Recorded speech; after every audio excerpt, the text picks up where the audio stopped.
अगर 25 साल की उम्र वाला और 35 साल की उम्र वाला दोनों सेम रिटायरमेंट कॉर्पस के लिए इन्वेस्टमेंट करना शुरू करें तो क्या दोनों को बराबर अमाउंट की सिप शुरू करनी पड़ेगी?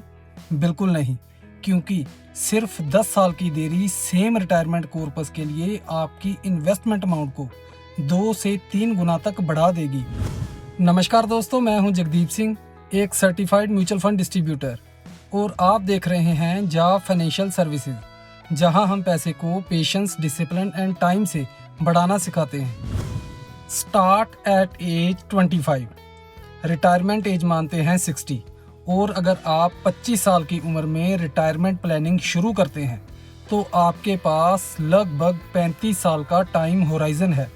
इसका मतलब है आप छोटी सिस्टमैटिक इन्वेस्टमेंट से भी बड़ा रिटायरमेंट कॉर्पस बना सकते हैं। क्यों? क्योंकि आपके पास है टाइम प्लस कंपाउंडिंग।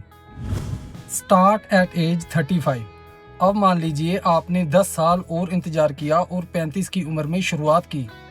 अभी भी आपके पास रिटायरमेंट को 25 साल बचे हैं, लेकिन उसी सेम रिटायरमेंट गोल के लिए अब आपको सिप अमाउंट काफ़ी ज़्यादा करनी पड़ सकती है। Start at age 45।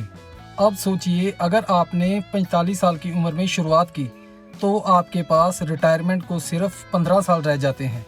यानी या तो बड़ी अमाउंट की सिप शुरू करनी पड़ेगी या फिर रिटायरमेंट के बाद लाइफस्टाइल से समझौता।